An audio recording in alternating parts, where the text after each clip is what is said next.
SAT 7 Math No Calculator, question number 3. Which ordered pair xy satisfies the system of equations shown above? So when we're solving for a system of equations, we always want to consider one of two methods. First is going to be substitution, where we can put in an equation for one variable, or elimination, where we're going to add the two systems of equations together. Looking at what we have here, I think it's probably going to be easier for us to substitute. And this is because our first equation, x equals y minus 3, is already in the form of having one variable on its own. However, what I'm going to suggest is that we actually get this equation in terms y in terms of x. Why is that? Because we have this fraction in our second equation, and I don't want to mess with the fraction. So let's take this first equation and let's get it as y in terms of x. So we just add 3 to both sides, and so y equals x plus 3. Cool, so from here, anytime we see a y in our other equation, we're going to sub in x plus 3. So x over 2 plus 2, now we have a y, so we're going to say x plus 3 is our y, and that all equals 6. So next step is we're going to distribute this 2 over to the x and to the 3.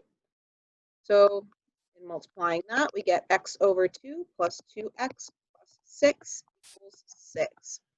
So looking at this equation, we have a positive 6 on both sides. So if we subtract 6 from both sides, we're just going to end up with 0. So let's combine our like terms on this other side. We've got x over 2, and we can get a common denominator for 2x and turn it into a fraction, which is going to become 4x over 2. 4x over 2 being the same thing as 2x if you divide it by 2. Adding it together, we get 5x over 2 equals 0. So looking at this, any value that we plug in for x is going to have to be 0, and here's why. In order for our answer choice to equal 0, all of this stuff over here has to equal 0. So 5 over 2 times 0 equals 0. We can also do this by continuing out our algebra. So if we multiply both sides by 2, 5x equals 0, x equals 0. But we can also identify up at this point that x has to equal 0.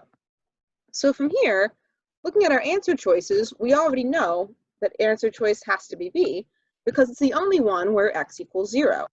But for fun, let's figure out and prove that y has to equal 3.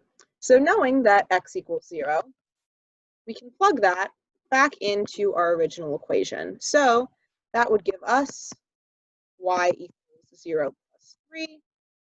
So y equals 3. So again, we arrived at our answer choice of B one of two ways.